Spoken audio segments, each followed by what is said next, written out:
went to see Bernie and said, Bernie, great news, I've got an agreement with Martin Brundle. And he looked at me and said, Martin Brundle, that's the worst decision ever made in the history of Brabham. The guy's a complete waste of time. Whether you're a tennis player, a footballer, golf, or whatever it is, the big points, you can identify the big points. It's match point. And yeah, Yuki may fail now we've got the big points for him, but he may actually go to an even higher level. And there's no way anybody should say Liam Lawson is not quick or doesn't have the talent. For sure he does, but he became dominated by data. That's what's destroyed him right now.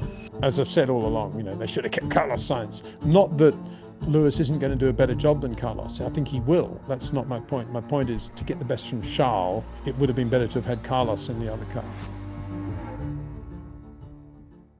Hello and welcome to another episode of the F1 Hour. With me, as always, my friend and yours, the goatiest, for the avoidance of doubt, F1 mind to have ever goated, the one that they call Peter de Windsor. How are you doing, good sir? I'm good, mate. I'm very good. Spring is with us. Actually, it's early summer already. It's pretty hot, blue sky, incredible here in Spain. Hope it is that nice where you are. It's not too bad, Peter, but I don't want to jinx it. Every time I say that the weather's good, you can guarantee that the next day it will be rain upon rain. There are a couple of F1-centric threads at which I want for you to pull. Yeah. Peter, Yuki Tsunoda announced as replacement for Liam Lawson. Did Red Bull make the right decision? Well, it's a double whammy thing here, isn't it? It's not only Yuki, but also Liam being demoted to the B team, which may actually be a promotion, of course, given the way the car's going at the moment. We shouldn't forget that, the B team car, that is. So what was the question? So is Yuki what? Did they make the right decision? Yeah. I mean, you asked me in the last time we chatted, if I was in their position, what would I do? And I think that was 2 days before they took the decision, or maybe they'd taken it before they announced it anyway. And yeah, absolutely the right decision. Don't know why they didn't do that over the winter, really, because Yuki had been consistently improving throughout 2024, even 23. To my mind, and I said this a few times, the one area where he really needed to improve was his emotional stability, which is unusual for Japanese drivers. They're normally pretty disciplined, but I felt he was quite, sparky, and I think he's done that. I think he's done that quite well, and we saw that string of points finishes last year. I mean, if that wasn't enough to show Red Bull that he was good enough to be in the A team, then I don't know what is. Of course, the problem was it was all complicated by the Sergio Perez situation. And don't forget, right up until, the back end of the year, they were still hoping and thinking that Sergio would be their driver in 2025. And if he'd won a couple of races at the end of the year or had some really good results right behind Max and maybe out-qualified him once or twice, then he'd probably still be in the car. So that was still going on. And if you're trying to give Sergio as much rope as you can, and then you come to the conclusion he's not going to cut it, and you've got to do something for the sake of the Constructors' Championship in 25 and beyond, whatever the thinking was, then I think it's easier to say, well, we want somebody completely different to Sergio. We want somebody very young, very hungry, who's going to get out there and get the maximum from the car every time he's in it, 100%. That's got to be Liam Lawson, because that's the aura he projects. And to some extent, that is the result that he's always given when he's been out in a car. But of course, what they never did was spend too much time thinking about the way Liam actually drives, as I keep saying. And it's very clear ever since Formula 3 that he's been an oversteery, lean on the rear, wide entry, late braking type driver, which leaves very little margin for error if you're on the absolute limit, or by which I mean, 2 seconds to go before the checkered flag in qualifying, or if serious variables come into play, by which I mean semi-wet, crosswind, changing track conditions, strange tires you've never used before, whatever it is. Now, you could argue, well, a reflexy driver, sort of Ronnie Peterson type driver, should be able to adapt to all that. But of course, that's deceiving, because a reflexy Ronnie Peterson, Jochen Rindt, Liam Lawson, if you want to put it that way, type driver doesn't actually leave any margin for error. By definition, the way they drive is all about being on the absolute ragged edge all the time. And the minute they step over it, their only recourse is to back away from it, which shows up in the next lap, and then they're slower. Whereas a complete driver, and there are many out there in the history of the planet. Certainly at the moment, you'd have to put Max, to some extent Charles when he's focused, Lewis still, I think. And possibly Oscar, but let's not put Oscar there because he's quite clearly using wide entries at the moment. For those drivers, there is a much bigger area on which to maneuver and to manipulate the car if things are surprising you. And things always do surprise you in a racing car. Every corner is different, every lap. So did they take that into account? I don't think they did. I don't think they actually had the ability to take that into account. But even if they did, they certainly didn't give themselves a time frame, because it was, okay, we can't continue with Sergio. We'll put in the opposite extreme. He's got to be Liam Lawson. They never thought, probably, actually Yuki's the better guy, because even at that reflex test we had on that dirt oval, the quarter-mile oval, which was a Red Bull promotion, when they both drove NASCAR stock cars in a completely foreign environment that neither had ever trodden on before, Yuki beat Liam. And to me, that was very, very significant. I'm probably the only guy in the world that thinks it was significant. I think everybody else says, oh, well, it's only a promotion, doesn't matter. But, I've seen a million promotions in my time with Grand Prix drivers taking part. And I can tell you now, every guy wants to beat the other one, particularly if they're teammates. And I thought not only was that disappointing from Liam's point of view, but it was also, wow, Yuki Tsunoda has serious feel for the car and for what to do with the car, because he's adapting that well. And I don't think any of that stuff filtered into Red Bull, because for so long they've been results driven in terms of their young driver in their academy. And I think that's a great shame, because if you applied a results driven criteria to, for example, to the career of Nigel Mansell, he had never made it out of Formula 3. So it's according to Red Bull. So, I think I've talked about this a million times, but it all started with the whole Scott Speed thing, didn't it? Because Scott Speed was okay, lots of good results. I'm not saying he was the best guy out there at the time, but they opted for Scott Speed as the next American superstar. And around him, they created effectively a Formula 3000 budget, which would have been, let's say for the sake of argument, €1 million. And then, because he wasn't good enough to earn a Formula 1 drive at that point, they bought the Minardi team for him in order to operate. That's why they now own this B team, purely because they wanted to give Scott Speed a drive. Nobody else would. So that was, I don't know how much, let's call it 8 to 10 at that point. And then there was the running cost, I think for 2 years there, which was, let's call that another, whatever, at least 30, 40. So whatever way you look at it, they probably spent $100 million on Scott Speed, and the guy was never, ever going to have the talent to make it. So they made these mistakes classically years ago, and they're still making them now. Of course, on the other side of the coin, they have given us Sebastian Vettel, they have given us Max Verstappen, they have given us Daniel Ricciardo, and the Sainz situation, and Pierre Gasly, you could say, there's a few others. But I would say, if in terms of drivers they've signed against drivers they've actually had success with, it's pretty heavily on the debit side at the moment. Although you could argue that, of course, Max's success makes up for all the debit. I suppose you could use that argument. But it certainly, for a long time, and it's not only Red Bull, to be honest, it's the academy system of virtually every Grand Prix team, most of which are all there as money-making operations and not really to develop talent. They develop, perhaps they help them with budgets, perhaps they help them with media stuff, perhaps they help them with understanding the engineering and getting in the sim, but do they actually help them when it comes to driving the racing car under pressure? Obviously not, because look at Liam Lawson. Very well said, Mr. Windsor. And I was about to say the exact same thing about debit side of their balance sheet come P&L, because it feels like if F1 is a sport where all that matters is what have you done for me lately, that you're only as good as your last race. It feels like if we're gauging how good or bad the decision making of Red Bull has been over the past, let's say, 10 years. 10 years ago was when they made their last good decision, which of course was to get in the next generational driver of his era, and Max Verstappen. Since then, Peter, it's been nothing but bad decision after bad decision after bad decision. So is Tsunoda then not the latest in a long line of bad decisions? Well, the problem is the academy for Red Bull as indeed for other race teams, Grand Prix teams, is not an organically logical system.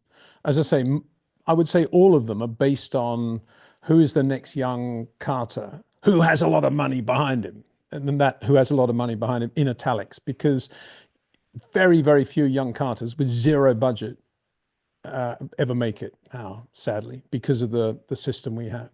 You've got to show you've got a bit of money to get him into a decent karting team, which is expensive for most parents around the world anyway. So what these systems are not is the 1.5-inch thick document I gave to Liberty in year 2 of Liberty's ownership of Formula One, which was a way of discovering and honing young driver talent in all the continents of the world, particularly the regions where we don't have strong representation in Formula One, South Africa, India, and countries like that, China and Vietnam. And it was a system obviously based on karting, but having good scouts out there, not worrying about money, but looking at the way the guys actually drove the karts, having runoff races, and then bringing the top 10 from all these different continents to Europe every year and putting them through a system like that of Rob Wilson's, where you're very, very focused on pedal inputs, throttle inputs, steering inputs, when to apply all the different dynamic weights when you're trying to manage a racing car on the limit, not the stuff that, you know, they're currently doing in the sim and all the other rubbish they're doing. And of course that required a budget, particularly if you then came down to say the top 3 in any given year, because you had to finance them into Formula 3, Formula 2, or Formula 4, Formula 3, Formula 2. And the budget was whatever it was going to be, you know, 30 million a year, something like that, which alongside the money they spend, Liberty that is, in looking at new territories, trying to put on Grand Prix in new territories, trying to get countries around the world involved, particularly the United States, is absolute peanuts compared with putting on a Grand Prix or trying to put on a race in that country, having a driver from that country. You imagine the impact if there was a Peruvian star as good as Max Verstappen on his way up. Wow. Coming into Formula One. Do you imagine what that would do for Formula One in South America, in Peru, just as one example, or South Africa? South Africa is an even better example. Everyone would say, wow, yeah, we don't need the race, we got the driver. And that's the key thing. It's much cheaper to develop drivers than it is to put on a Grand Prix, for Pete's sake. The problem is, from Formula One's point of view, they see everything is short term and they get a much faster return on investment from staging a race, promoting a new race and getting all the revenue from that race than they do in what they would see as some haphazard gamble of trying to find these young talented drivers around the world who may take 7 years to make it to Formula One. That's the problem.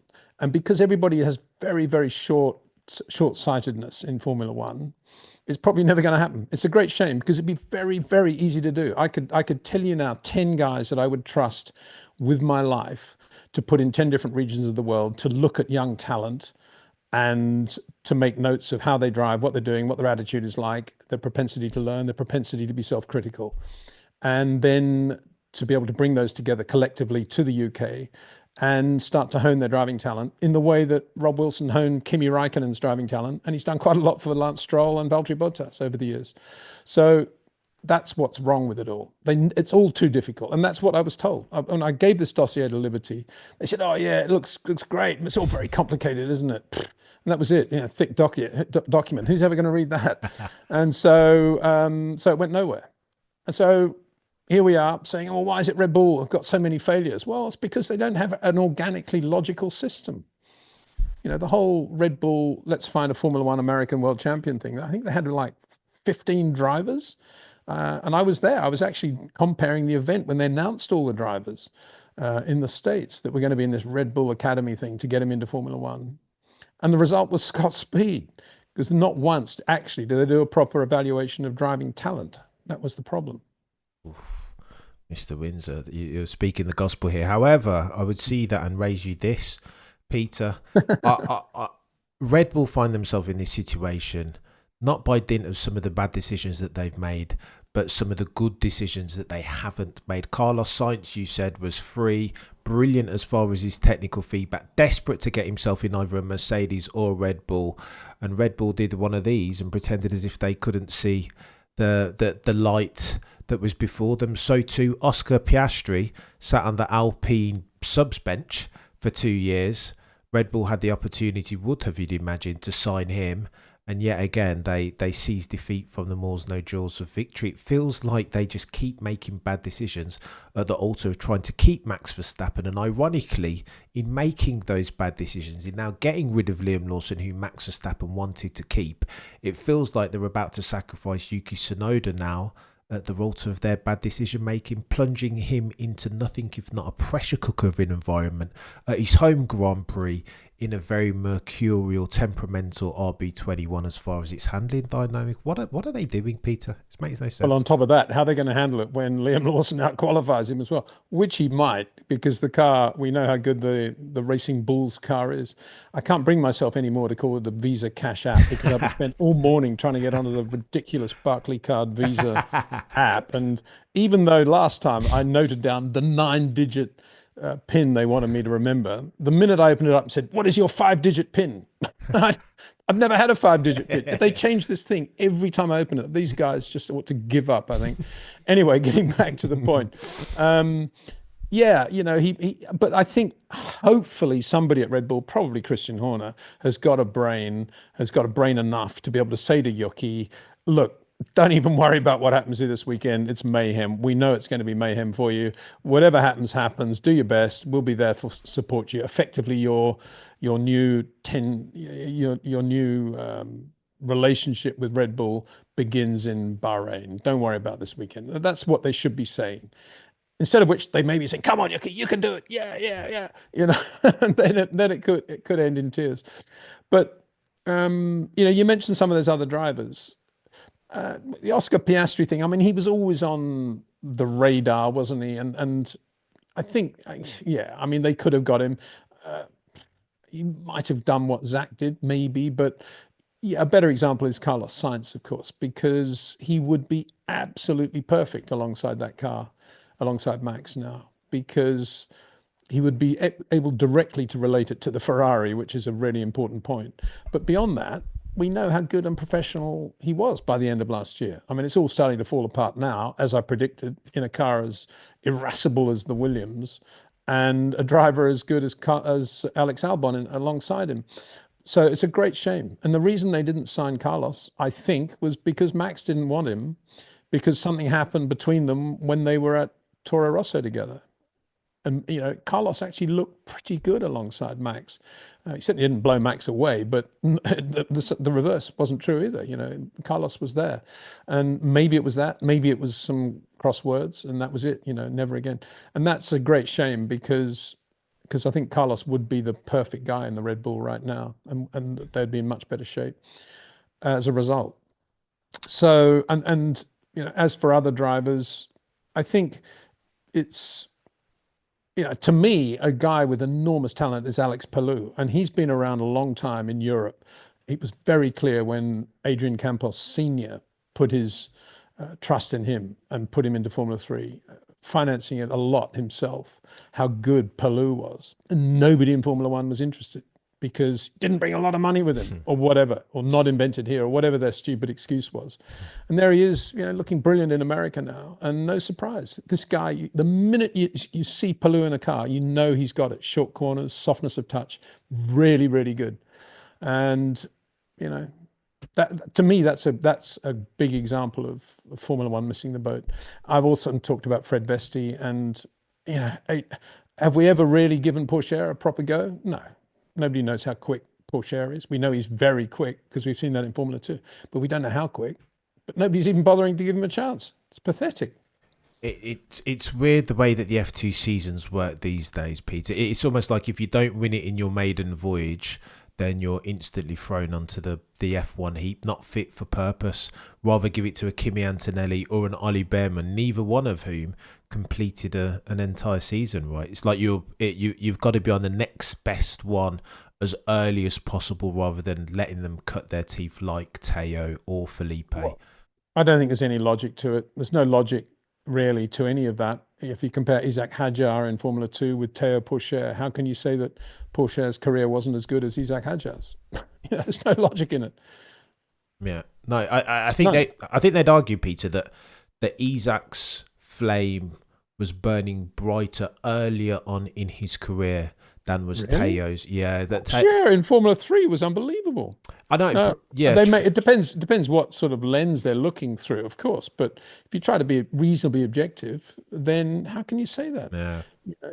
Luke Browning, good English driver. Is anybody talking about Luke Browning? Pretty good. Max Esterton, very quick, considering where he's come from and the budget he's got. He's seriously quick in Formula 2, I think. Is anybody talking about Max Esterton as a potential American star in the future? And so it goes on. The reason I speak like this, and possibly people say, "Oh, Windsor always moaning about it," but I'm a guy. I didn't give it away, but I was thinking the other day when I was doing a live stream. I think something was going wrong in the live stream, and I was, I guess, showing my age by not understanding what button to press. And somebody said, "Oh, you're getting old, Peter." And I thought, "Oh, yeah, they're right. Thanks for saying that. I am. How did I get to be this age?" So quickly. And I thought, well, I spent 12 years with Nigel Mansell. I spent 10 years with Carlos Reutemann. So there's 22 years gone. Then there was the whole Bernie Ecclestone thing. That accounted for another 10 years. Oh, bang. And here we are, take those 30 years away. And that's where I should be. So those periods just went bang, bang, bang so quickly. And the point I'm making is I spent, 15 years with Nigel, basically talking to him every day of his life and living his career with him, trying to help him in every conceivable way I could, whether it be money, dropping the word at the right time, whether it be advice on other things, trying to be there for him. And I've lived that situation of a driver having nobody believe in him and having no opportunity to prove his talent. I've lived that for approximately 5 years. And I know what it's like. And so that's why it really irritates me now that Formula One hasn't really got its act together and embraced drivers in that situation. They still haven't got their act together. And it's a great shame. It's a great shame. It's because it's so money driven and money orientated. And so many things spring to mind. But I mean, one of them was in the brief period when I was in theory running the Brabham team in 1989, the driver that I immediately honed in on as would be perfect alongside Stefano Modena was Martin Brundle, who had yet to show his real talent, who I really believed in because he wasn't far away from Nigel in touring cars and famous BMW County Saloon race at Silverstone. And he had a lovely touch as well, very Lando Norris-esque. And I had lunch with Martin's manager, Nick Britton, in a nice restaurant in Sloane Square. And we did a deal. It wasn't a big retainer, but it was basically incentive to do with scoring championship points, certainly top 3, big bonus and so forth. Nick was delighted. Nobody else is showing any interest in Martin at all. In sports cars, yes, not in Formula One. So that we shook hands on the deal. Everything was fine. I went back to the Brabham factory. Bernie was in his office. Went to see Bernie. I said, "Bernie, great news. I've got an agreement with Martin Brundle." And he looked at me and said, "Martin Brundle, that's the worst decision ever made in the history of Brabham. The guy's a complete waste of time." Need I say more? That is the attitude. And it's not only Bernie, it was a lot of people. It was Ron Dennis saying the same about Nigel Mansell back in 1981. And they have no idea. They have no idea about talent. And it's the same. Red Bull have no idea really about why Liam Lawson is slow. They probably think, "Oh, we went in too soon, too deep, or the car's too difficult." I don't know what they think. They have no idea. They've never watched him out on the track, I guess, because if they did, they'd understand why he can't drive the car, as I've said in several videos already. Is that second seat, Peter, just the poison chalice? And again, if I focus on Yuki Tsunoda, it's not, Cameron. No, it's a very, very good seat. It's a very good seat because if it's a good car, you're going to finish behind Max in every race and you might win or two. You'll get on the podium with that car. It's still probably the best race team in Formula One. It's a fabulous racing car. What Daniel Ricciardo was thinking when he walked out of that team, I have still no idea, apart from money, of course. That's obviously what he was thinking. But nothing made sense about why anybody would want to leave Red Bull. It's a great car. And if it's a bad car, you're in there. You got nothing to lose, have you? You're still learning from very, very good people in the pit lane. It's a great car, that number 2 Red Bull. It's a brilliant thing for Yuki Tsunoda. He will absolutely love being in that team. He'll love it. Peter, respectfully, I feel like it's the right car, right team, wrong time for Yuki. I feel like it could well be, Cameron. Nothing is perfect, but you get a big point in your life, whether you're a tennis player, a footballer, golf, or whatever it is. The big points you can identify the big points. It's match point, at Wimbledon, whatever it is. It's the big points, and Yuki may fail. Now we've got the big points for him, but he may actually go to an even higher level. He might, he might be sensible. He might be intelligent enough to take Max out to dinner and start to think about the way Max works and look at the way he operates. He'll take out the chief mechanic. He'll talk to Christian Horner more than he ever has before. All the good people there he can learn from in a way that he's never been able to do that before. And I think he's bright enough to do that. And certainly if he can talk to Max and get Max's confidence, that will for sure help Yuki Tsunoda, for sure, because he's got the brain to be able to absorb that. So I think he's in a great position. And it's a big point. It's Nigel Mansell being thrown into Elio De Angelis's car with 8 minutes of practice at the Dutch Grand Prix to go, and he's still got Elio's seat and pedals and nothing fits, and he puts on one set of tires, go out and do a time. It's only going to do 1 lap, and he goes 2/10 slower than Elio. It's those big points. And that's it. He may fail at the big points, who knows? But I suspect he's quite tough now, and he will live with that.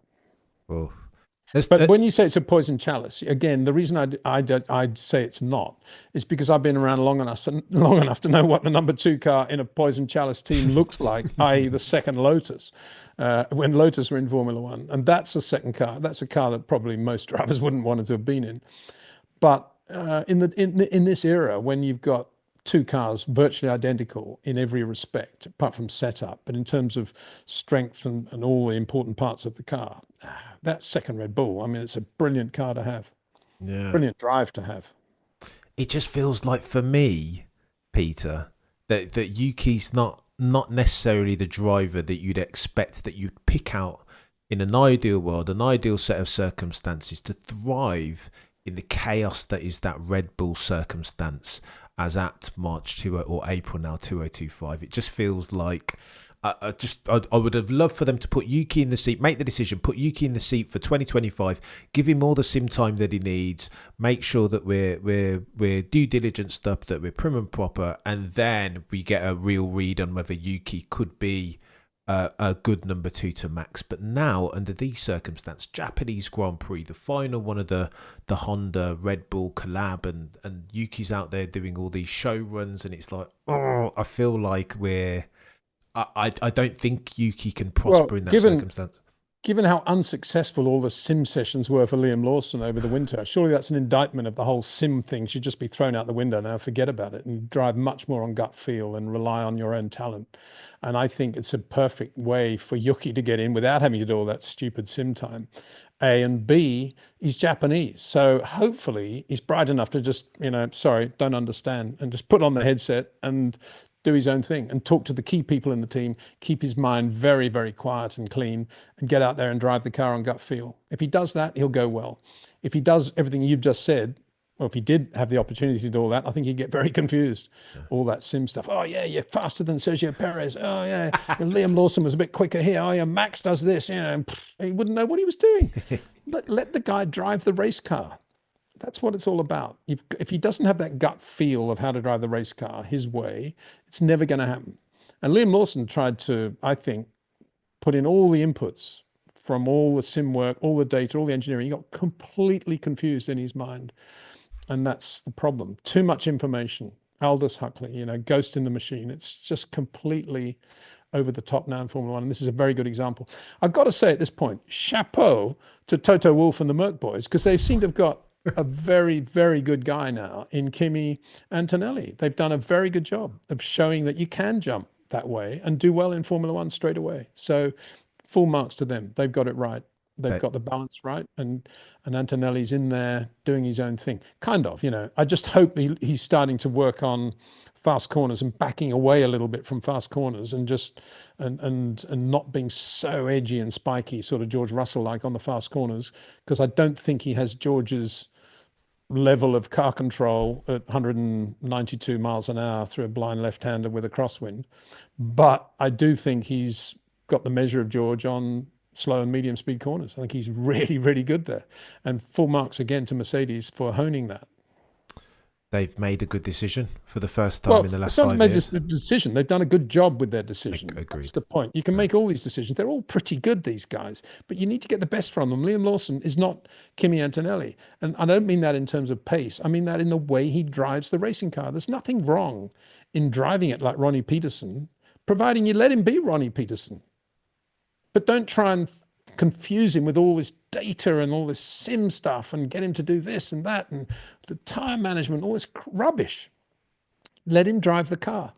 And then I think it would have been the same with Daniel. I think Daniel's, apart from the money factor, I think when he went to Renault and when he went to McLaren, he became too analytical. He became swamped with all the digital technology that was happening, and it just got on top of him. And he lost that gut feel for how to drive a racing car. Yeah.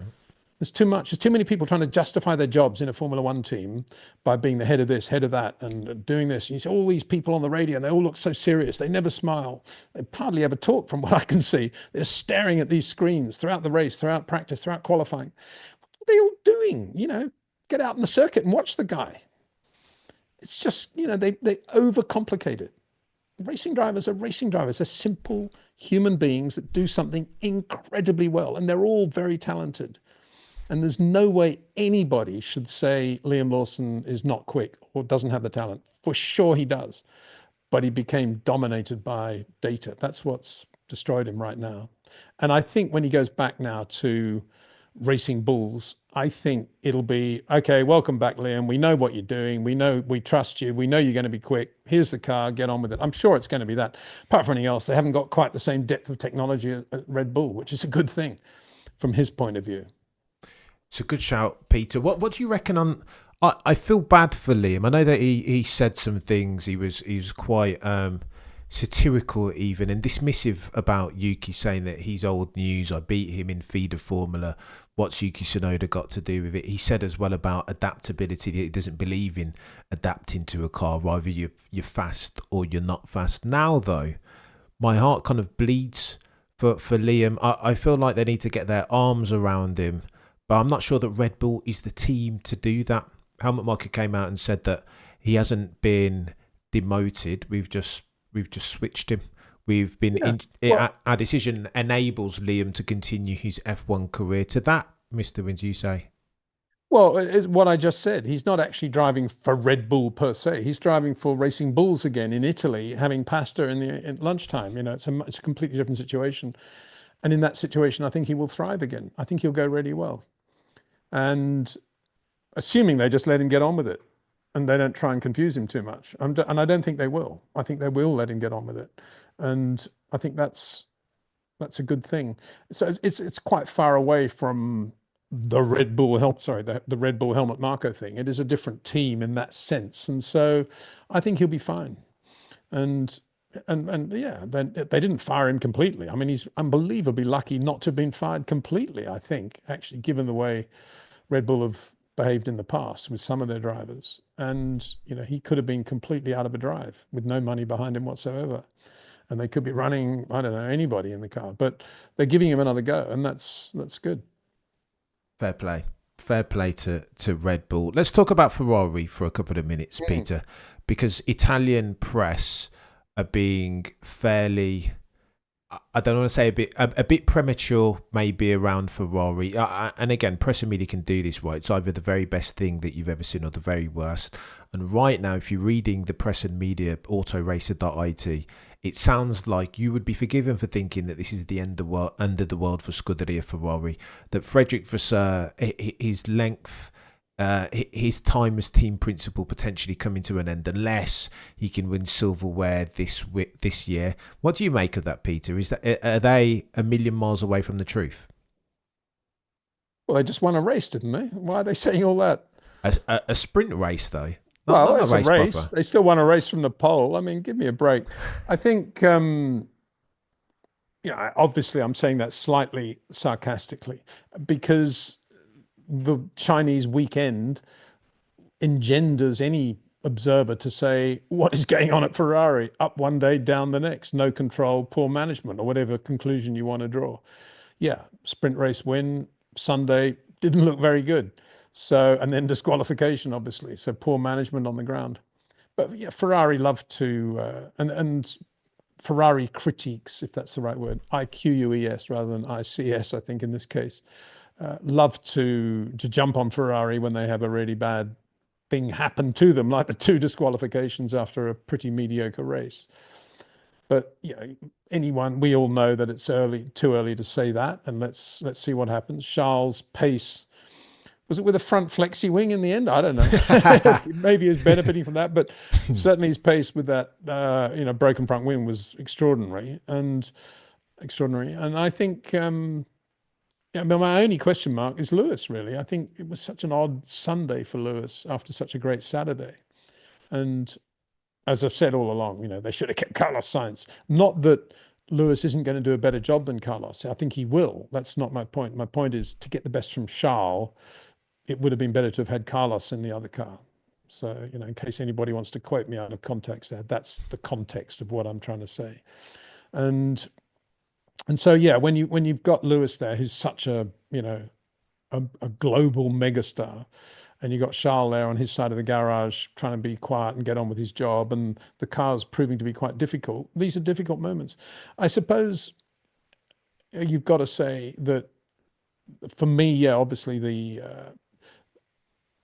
I think Freddie Vasseur's management was questionable in the last two races. I think very poor radio management of the radio transmissions in Melbourne, and I think obviously the disqualification thing in China was under his remit, and because he's basically in charge of engineering as well as everything else. And so, yeah, that's a conundrum for me, because the Freddie Vasseur that we know and love, certainly from the ASM ART days, seemed to be bulletproof when it came to all that sort of stuff. When all the sort of everyday management of the team, radios, car compliance, all that stuff was, take it for granted. They get some other things wrong, like setup. We know that is incredibly difficult. But the things that are in your control, you'd put Freddie Vasseur at the top of your list of people, really, I think, to make sure they happen. So that's a bit of an issue, I suppose. And let's give him a little bit of time, see what happens. Maybe he's overloaded now in terms of not having hired Adrian Newey, and he's got to be sure now that the technical team he's got below him is going to deliver. That's a massive pressure. So he's, I guess, on top of everything they're doing and planning technically, aerodynamically with the car, plus driver management, plus technical prescription management. It's a lot going on for him, plus dealing with the media as well. Oof. Go on then, Mr. Windsor. Your prediction for the Suzuka Grand Prix, apparently 70% chance of wet on the morning, rain even on the morning of the Sunday race day. Who have you got? I think I've got Lando, because I just think his soft inputs will, and I think he's so confident now. I think he'll be great up in the through the S's, and I think he'll be really good through the Degnas, and I think he'll be the guy that finds the sweet spot in a difficult, what probably will be a difficult weekend again in terms of tire management and weather. I think he'll be, and he's obviously got a great race car beneath him, and so I think he'll do the job this weekend. I'll be surprised if he doesn't. And I think George again is not saying anything new here, but I think George will be right up there as well for Merck. Love to see a Ferrari there as well, only for the sake of everything. But, got to question a little bit.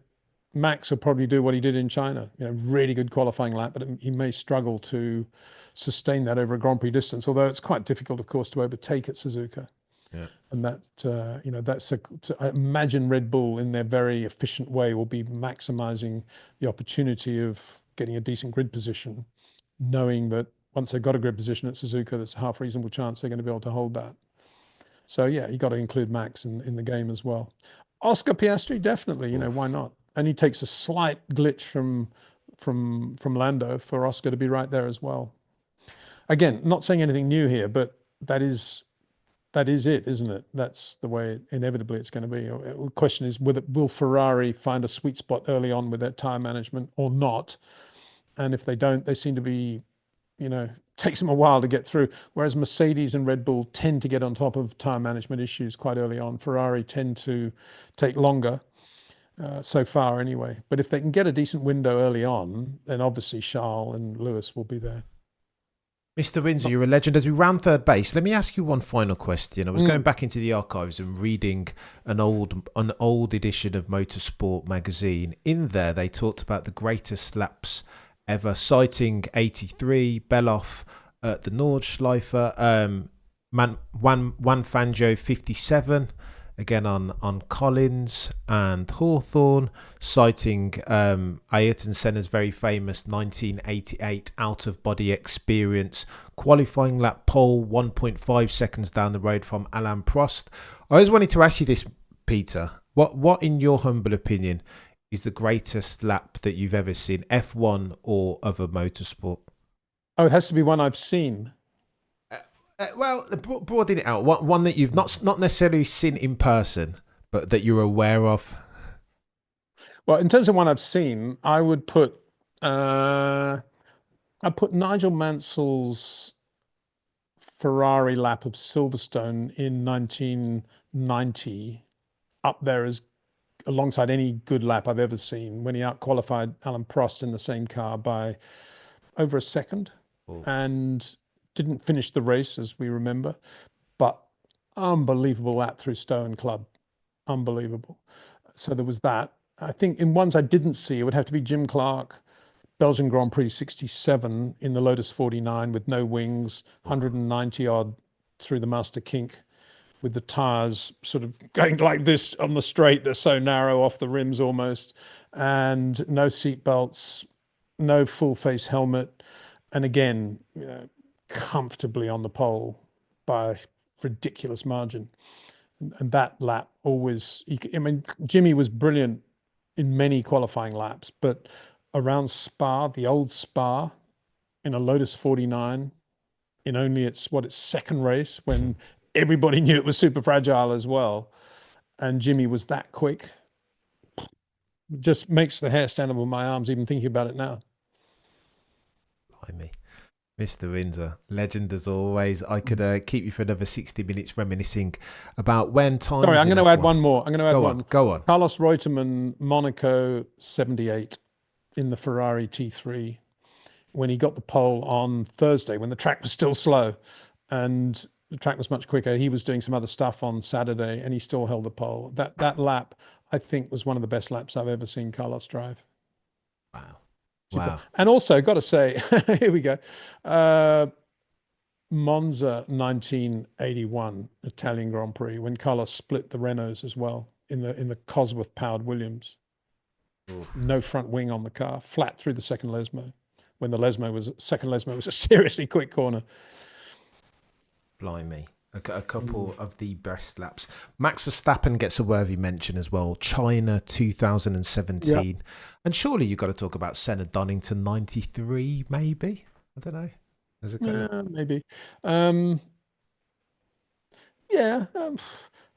There's a lot of talk about that race. For me, he had a good car. Prost was not very good that day in the active Williams.